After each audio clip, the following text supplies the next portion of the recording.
We welcome you, Eagles everywhere, to our continuing coverage of the 2022 Philadelphia Eagles. Our coverage presented by Draftkings. We're live at the NovaCare Complex, and there he is, the consecutive NFC Offensive Player of the Week, Eagles quarterback Jalen Hurts.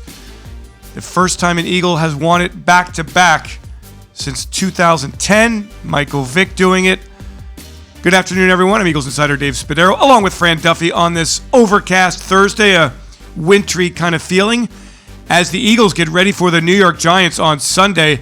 Our first look at the 7-4-1 Giants, MetLife Stadium. The scene, Fran, 53 weeks ago, one of the most difficult points in Jalen Hurts' career. 3 interceptions, a late game fumble from Boston Scott, a missed opportunity by Jalen Reagor.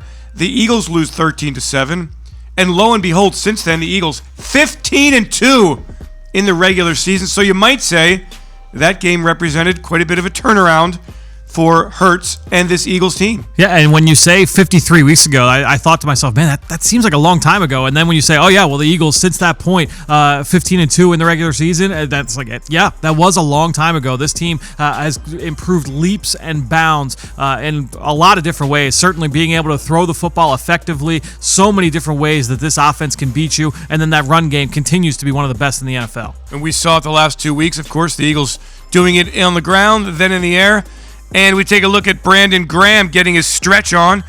BG, the team's Walter Payton NFL Man of the Year award nominee. Every team has a nominee. Brandon Graham, super deserving of that. And what a great comeback season for Brandon Graham, who I would imagine will be in the conversation for NFL Comeback Player of the Year. I would think so. And for anybody that has not yet watched Brandon Graham and accepting that award or that honor here with the Eagles in the press conference that we held in the NovaCare complex, just an unbelievable video, and just a little bit of insight into the ways that Brandon Graham has affected those around him. And the on-field production speaks for itself. Fourth all time in franchise history in sacks. We know one of the key contributors in that Super Bowl victory with that sack fumble of Tom Brady. But the way that he has impacted so many people with just these tiny interactions that seem small for guys that are wearing these jerseys, but the way that they are impact everybody else that they come in contact with.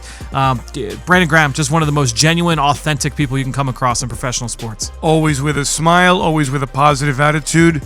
And so is that guy right there, one of the happiest men in the NFL, A.J. Brown, coming off a baller game, 2 touchdowns, 119 yards in the air, 9 touchdowns this season, 61 receptions, second in the NFL in yards per reception among players with 40-plus catches. And it'll be a great matchup, Fran. Watching A.J. Brown against the Giants. I'll be interested to see how they match up with him. But no doubt the impact that A.J. has had on this football team, never more evident than what we saw Sunday against the Titans. Yeah, I mean, 2 huge touchdown catches against his former team. And what you're going to see this week, Dave, the way they're going to match up, they're going to play man. That's the way that this team is going to play defense. They play more man coverage than anybody in the NFL, and I would expect that despite 2 of their top 3 corners, 3 of their top 4 corners being out this past week, that did not change their profile. That did not change their identity. They are going to come out. They're going to play more sub-package than anybody in the NFL. They're going to play more man coverage than anybody in the NFL. They're going to blitz more than anybody in the NFL. That is not going to change with this Giants defense, and so I would expect that's what you're going to see here against A.J. Brown and DeVonta Smith. Adoree Jackson or Fabian Moreau? I would guess that if Adoree Jackson is healthy, it would be Adoree Jackson. Those two know each other. They were former teammates in Tennessee, but that's going to be a big size advantage in favor of A.J. Brown. Defensive tackle Javon Hargrave, 7 sacks since Week 8. That is tops among NFL defensive tackles. He has had a terrific impact. Again, this defensive line, Fran, I thought, against Tennessee, was as active in every capacity, getting pressure inside, getting pressure off the edge. Josh Sweat, who was my guest on the Eagles Insider podcast, and talked about the Sweaty J celebration, getting home twice, lots of moves, inside, outside, races to the quarterback. The defensive line, Fran, awesome job on Sunday. Yeah, and that's the thing is that when you look at last week's blueprint and the identity of this defense, what the formula was for success against Tennessee, a lot of that you can replicate this week against New York. This is a team of the Giants that love to run the ball. They run as much play action as anybody in the NFL, very similar to what Tennessee's identity was. And when you're going up against Derrick Henry, just like when you're going up against Saquon Barkley and Daniel Jones, you have to stop the run on early downs, force them into 3rd and long, get them behind the sticks. That is where they feel most uncomfortable. You could say that about any offense in the NFL, but it is especially true with a team like the Giants and especially with a team like the Titans, where you get them into 3rd and long, and that's where your defensive line can go. They had 5 sacks on 3rd down this past week, Dave, and I think when you look at going up against this Giants team, that's something you want to try and replicate. You'll find similar success. And some mobility there with Daniel Jones. We'll talk about him in just a bit.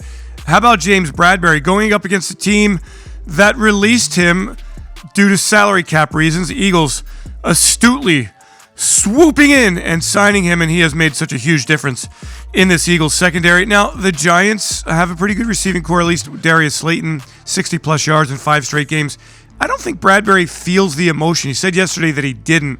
A.J. Brown kind of disguised it last week, but I don't get the sense with Bradberry that there's that kind of revenge motive on his mind.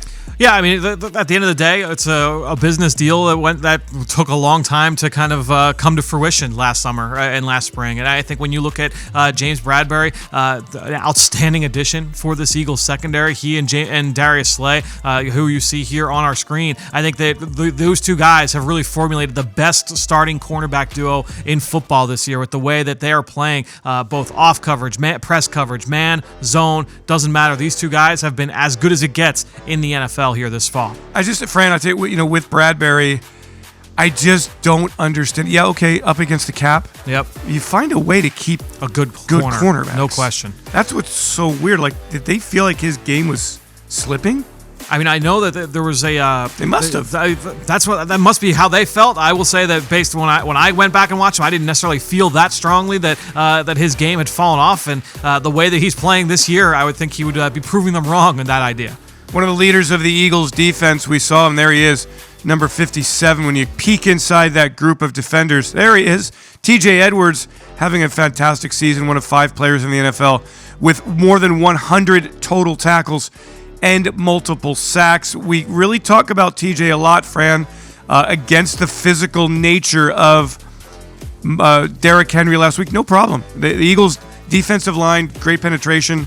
Eagles linebackers cleaned it up. First time since 2019, Dave, that Derrick Henry did not break a tackle in a game. And that was this past week against this Eagles defense. A long defense. of 6 yards. Yeah, long of 6 yards. Just an outstanding performance from this group. And it wasn't just the front. It wasn't just the linebackers. You saw the DBs come up and make plays. Josiah Scott one-on-one. James Bradberry one-on-one. Darius Slay one-on-one in the hole against Derrick Henry. Just did an outstanding job. But when you look at the numbers here with TJ Edwards too, Dave, so far this year he's got 45 tackles against the run. The second leading tackler for the Eagles against the run has 27. That's Marcus. So it just gives you an idea of how often number 57 is at the football. Really understanding the scheme. He and Jonathan Gannon joined at the hip. We see him with Kaiser White there. Great teaming here at the Eagles linebacker positions. Depth we saw with Nakobe Dean getting some playing time against the Titans as well. Really just all things very, very positive for this Eagles defense. Gannon's done a terrific job leading the league in takeaways, leading the league in second in quarterback sacks, leading the league in pass defense, second in the league in sacks. Fran, I mean, there's really have been first in the league in 17 points or less in 8 games. I mean, this Eagles defense, I don't care who the quarterback is. I don't care who the opponent is. The schedule says what the schedule says. The Eagles defense has been outstanding. Top 10 in 3rd down. They're 6th in red zone touchdown percentage. That's a number you've been hitting on with the offense for the last couple of weeks. Defensively, the Eagles have been really good there. First in yards per play, 4.7. Top 10 again in points per game. This is a defense that no matter how you slice it, they have just been so strong over the course of the entire season. And I would expect that to continue going up against this Giants offense that they have just been crushed with injuries and coming in. They already had some limitations, but just been crushed by injuries over the last few weeks. I give the Giants a lot of credit, Fran, for being 7-4. Yeah. Now, tough assignment, I think, for the Eagles offensive line. I think we need to talk about that matchup when we get there with Dexter Lawrence and some players on the edge that are very, very impressive young players. This offensive line is awesome. Yeah. And we saw all week last week, we talked about how physical the Titans were, how fundamentally sound they were, how they just don't give up points. 8 straight games, 20 or fewer points, and then the Eagles go out and shred them up and down the field, despite a bunch of penalties that were, a little stifling to drives. The Eagles overcame all of that, and the O-line is why everything works. I mean, how many times do we see Jalen Hurts drop back and just have a pristine pocket? Yep. And then you see even going up against that run defense in that front, where they have some good players along that defensive line in Tennessee. The Eagles creating some great movement. I know the run game from a volume standpoint didn't stand out because the Eagles were so good in the passing game. And then, as you mentioned, some of those good runs got kind of negated by some questionable, I'll say, some questionable flags that were thrown from that standpoint. Fran, a little controversial. But I think at the end of the day, this offensive line, it's one of the best in football. Yeah, and look, Dexter Lawrence. Here we take a look at Jake. They call this the operation. Let's give some kudos to the special teams last week. Yeah. Aaron Sipos, terrific job. Elliott does his job every week. Lovato, solid. Britton Covey, 3 punt returns of 20-plus yards. Excellent job. Christian Ellis leading the way with Sean Bradley on special teams kick coverage. Nakobe Dean showed up. And that was a good Tennessee Titans special teams, friend. And we're going up to a place where it's going to be windy. There's rain in the forecast. Jake Elliott's going, "Jeez, this sucks. Playing in the East is terrible. I can never get these warm weather days and wonderful, fantastic days." Hey, G Ward, how you doing?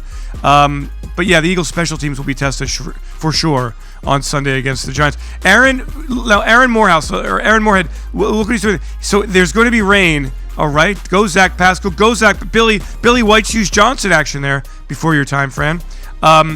Considerably. You know the story of Billy White Shoes Johnson. No, right? I think the Wild Celebrations. He was like one of the first in the 70s from Widener University, one of the first guys to wear white shoes in the game. So Aaron Moorhead, knowing it's going to rain, is trying to water the ball as it comes down on punts. So there'll be like a little spittle coming off the ball for the kick returners. I feel like we should do this for you, like, working on the sideline as you're getting ready to look at that. You're getting ready to do a hit and someone just sprays water in your face. Kickoff show. Yeah. I mean, look, I can still do it. I think I've demonstrated that I can work on the sidelines with distractions. All through the preseason, right, no question.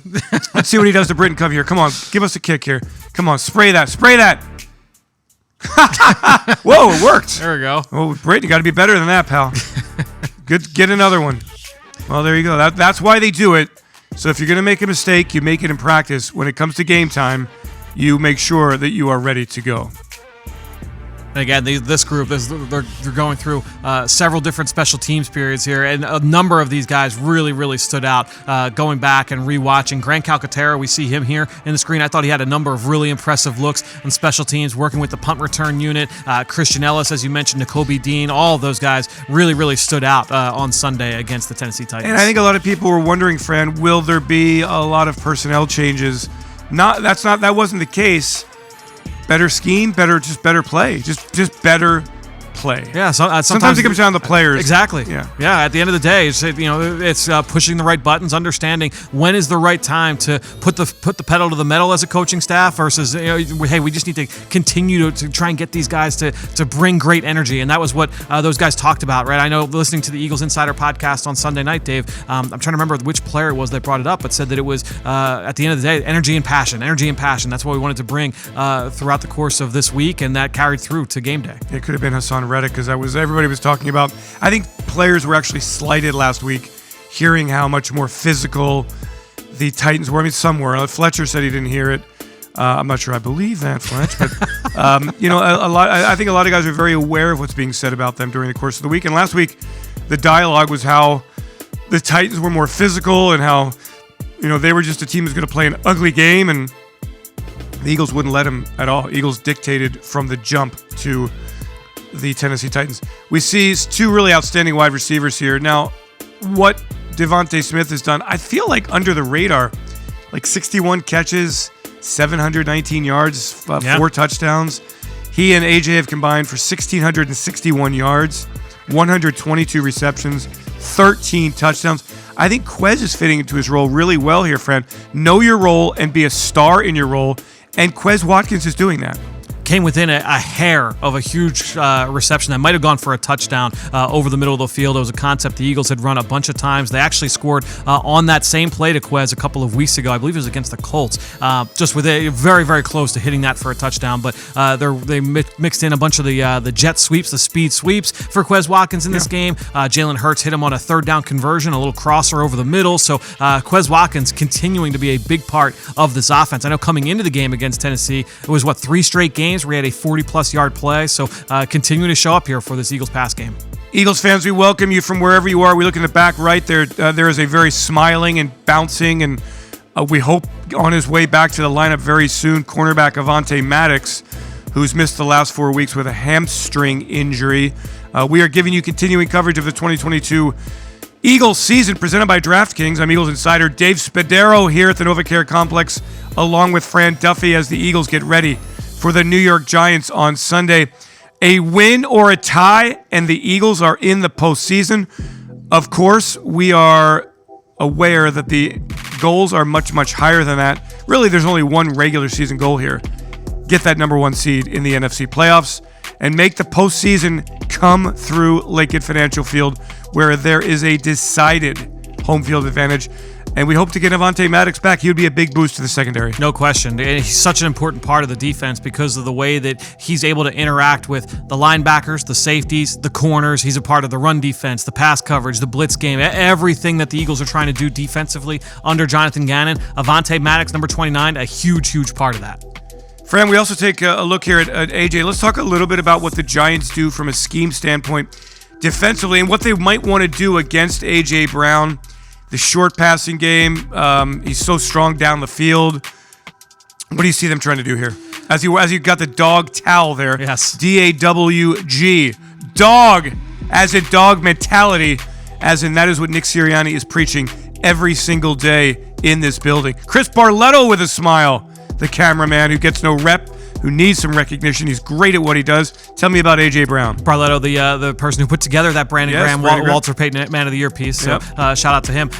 So A.J. Brown going up against this Giants defense. What you're going to see here from this group, again, number 1 in the NFL in man-to-man coverage. Cover 1. 35% of their snaps, they play cover 1. That's number 1 in the NFL. 10.4% of their snaps, Dave. So 10% of their plays, they're playing cover 0. So that's an all-out blitz with straight man-to-man coverage across the board. So if you do some math there, just about 50% of their snaps, they're playing man-to-man coverage. And that, to me, I don't think that's going to change. Every team they've played this year, that has been their identity. So I'm going to ask you to, first of all, when you see man-to-man coverage, that favors the wide receivers. I just don't believe that anybody can cover both AJ and DeVonta. That's number 1. Number 2, that would lead potentially to some big Jalen Hurts gains with his legs. Yes. Possibility, Fran? Correct. That is absolutely something that's on the table, and we'll see if they try and mix things up. And clearly, it's not just man coverage. They can mix things up at times, but that is their identity, Dave. And this is Wink Martindale going back to Baltimore as well. He was the defensive coordinator with the Ravens for years, and this is the way that they played. And I don't think they're going to change. When they played up against Lamar Jackson,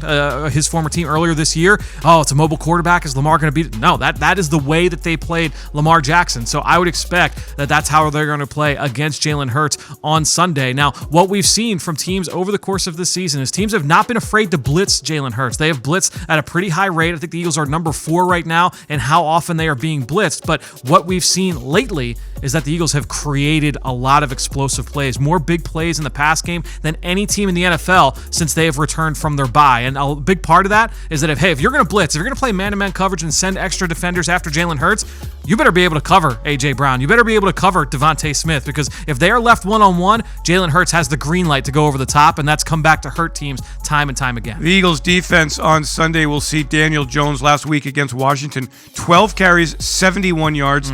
He and Saquon Barkley really fuel this Giants offense. And a big responsibility, Fran, for the front seven. Maintaining discipline. They know there's going to be a lot of play-action boots. There's going to be a lot of getting Jones out of the pocket. There'll be designed runs. So it requires for Brandon Graham and Hassan Reddick and Josh Sweat a certain kind of discipline.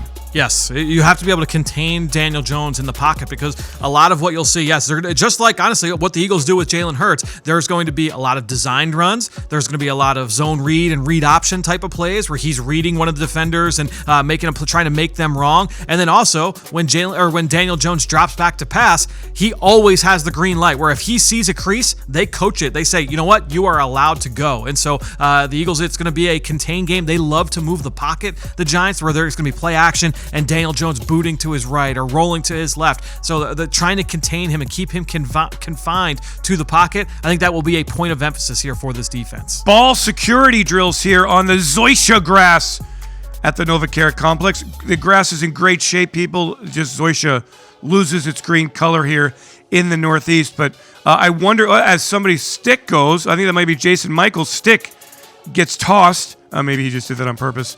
Do you get points for jarring the ball loose? That's what I wonder. What kind of incentives is Nick Sirianni throwing at his coaches and his staff to try to jar the ball loose? I think there's probably a little bit. There's got to be there. something. Yes, I would think so. Maybe a free lunch at NovaCare. Oh, can you ask Coach next week when Absolutely. you have one-on-one? I'm writing it down right now. Maybe we can have a little accompanying video with that. There we go. I want to get inside what I asked him this week in a true insider point, and I think this is a legit question. What is exactly a rest day? So to get his answer, please check out the one-on-one with Nick Sirianni, both in the Eagles Insider podcast, and we have the video of it for you on our Eagles social channels and our official team app and website. We take a look at AJ working with Devin Allen, who we haven't heard anything from Devin Allen. You wonder, Fran, what we'll see from Devin Allen when training camp rolls around. Yep. A developmental year for him. Impressive in the summer.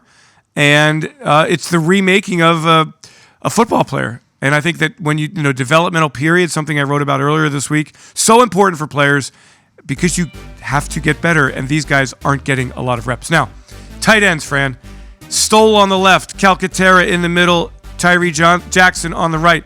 Stoll and Calcaterra combined for 4 catches, 60 yards. I love getting those two involved in the offense. Yeah, getting them both down the seam against zone coverage, and Jalen Hurts just dropping back and having confidence in both of them to stripe a ball down the hash mark on the money to both guys. And what I love is that the Eagles, with those 3 players, you have 3 kind of specific skill sets. Jack Stoll, he can do a little bit of everything, both as a receiver and as a blocker. Calcaterra and Tyree Jackson, a little bit more pass game versatility in terms of where they can line up, how they can attack defenses vertically down the field. And when you watch Tyree Jackson out there, I know the production hasn't been there yet with Tyree Jackson, but when he lines up, he can be lined up out wide like a wide receiver, lined up in the slot, and teams' defenses, they have to respect him. They know how athletic Tyree Jackson is. And so when you see the big plays to DeVonta Smith and to A.J. Brown, and where those guys are lined up in the slot, well, that's because you have a versatile player like a Tyree Jackson who can line up wide and attract attention from a defense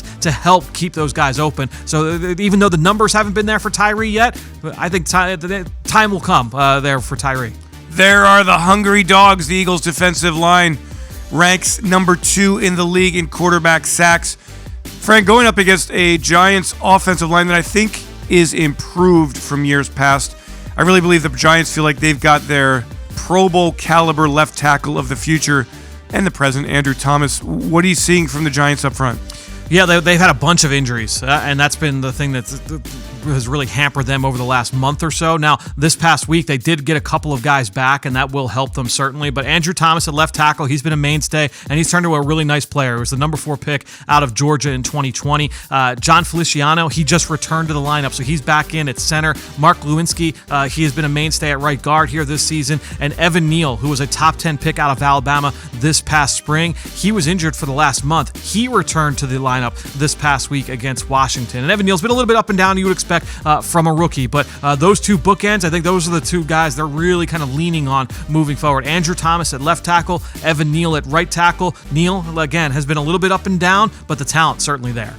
Our continuing coverage of the 2022 Philadelphia Eagles, presented by Draftkings. We're live here at the NovaCare Complex. And Ndamukong Suh and Linval Joseph fitting in just perfectly at the defensive tackle positions. Eagles with the best record in the league. Fran, no real room for margin here with the Vikings at 11-2, or rather 10-2. Tough game, I think, at the Lions. I just don't ever believe that the Lions will win a game of consequence. And this, in fact, is a game of consequence. They are a potential sneak into the playoffs kind of team. The offense is really kind of hitting its stride right now. When you look at their offensive coordinator, Ben Johnson, the way that he's setting up their playmakers to succeed. Amon-Ra St. Brown is on fire. DeAndre Swift starting now healthy, making plays. Jamal Williams has been a touchdown maker in the red zone for them. So even though, they traded away their talented tight end, TJ Hawkinson, still plenty of weapons in that pass game. I wouldn't rule them out going to Minnesota and getting a win. Oh, it's in Minnesota? I believe I thought it was Detroit. I can take a look at that, but regardless, I think that they've got a chance to win that game. Eagles linebackers working with Coach Nick Rallis. Terrific group here that's really improved a ton. And Kaiser has fit in very nicely with TJ Edwards. Sean Bradley in a reserve role, special teams role. Nakobe Dean getting some good reps last week. We see Christian Ellis there, who got promoted from the practice squad to the game, a standard elevation. Had a nice game. Davion Taylor on the practice squad, looking to get back to the active roster. This time a year ago, he was making a lot of plays, Fran. Yeah. What incredible depth to have when you have somebody like him on the practice squad. Nakobe Dean, your thoughts on number 17, his real first extended action of the year of his rookie season? I thought you saw him play really decisively, and there was a play, his first play of the game, where they ran an inside zone, Tennessee. They came downhill. He attacked the offensive lineman, was able to get off and made a play on Derrick Henry. I think it was a 4-yard gain. Ended up coming back due to a holding penalty against Nakobe Dean, where the guard was holding him, was still able to get Henry to the ground. So you saw some really good things from Nakobe. He had a TFL a little bit later in the game where he just got downhill so fast. But I think that the Eagles have, again, such a luxury being able to say, you know what, we've got our rookie. Rather than having the going through the rookie growing pains of a third-round pick, let him sit on the bench. You're getting great play from TJ Edwards, great play from Kaiser White, who had one of his best games in the last few weeks here against Tennessee. Having those two guys really hold down the fort and let the young guys continue to grow and marinate on the bench, on the practice squad, on special teams, that is huge here for this defense moving forward in the future. The Eagles 11-1 going against the 7-4-1 Giants. First time these teams have met this season. They will meet again in the final game of the regular season. I know that had we been talking, Fran, in June, July, even into August, Eagles 11-1, okay, if things go right. Giants 7-4, 7-4-1. I don't see that one happening. Yep. They've done a great job playing tenacious football under first-year head coach Brian Dable. They run the ball well. They've won a lot of close games. When they've turned the ball over, they've been in trouble. When they haven't turned the football over, they've done very well, and the defense has kept them in every game. Yeah. It's a simple formula. It's not a particularly exciting team. They try to win close games, ugly games, and boy, are we talking about the Tennessee Titans all over again. And that's the thing, is that they really are, when it comes down to situational football, I talked about what they do on third down. Third down offensively, they've been middle of the pack. Red zone, they're just outside the top 10. To your point, they haven't, for the most part, turned the football over. Daniel Jones has been really cautious this year as a thrower. He hasn't put the ball on the ground nearly as often as a runner. And so when you say that, all right, well, this is a team that in the beginning of the season, Saquon Barkley was averaging like over 5 yards a carry over the last few weeks as the injuries have kind of picked up along the offensive line. And then I know Saquon was dinged up as well a little bit. That has affected their run game a little bit. They've lost Kadarius Toney. They lost Sterling Shepard. They lost the rookie second-round pick, Wan'Dale Robinson. So they've lost key pieces along the way. And so that offensive efficiency has fallen off a little bit. But that's the way this team wants to play you, the same way that Tennessee did a week ago. They want to make this a low-scoring game. They're going to take the air out of the football for the most part. They're going to try and put some stress on you to be able to stop the run, not just with Saquon, with Daniel Jones. He was their leading rusher last week against Washington. That is the big thing to watch here with this offense. The Giants 1-3-1 in their last 5 games. I'm Eagles insider Dave Spadaro along with Fran Duffy, and we thank you for joining us on this Thursday as the Eagles get ready for the New York Giants. Our continuing coverage of the 2022 Philadelphia Eagles presented by Draftkings. We know that you'll be with us on Sunday starting at 12:10 for our kickoff show presented by Little Caesars. We've got you covered all the way through the day on our website, our official team app, our social media channels. Make sure you're with us after the game. Our post-game show presented by Rico, Ella, Fran, and the great Ike Reese from the NovaCare Complex. I'll be up at MetLife Stadium. The Eagles looking to get to 12-1 and clinch a playoff berth with a win. Hey, everybody, thanks for joining. Have yourselves a great Eagles day. Fly, Eagles, fly, and go Birds!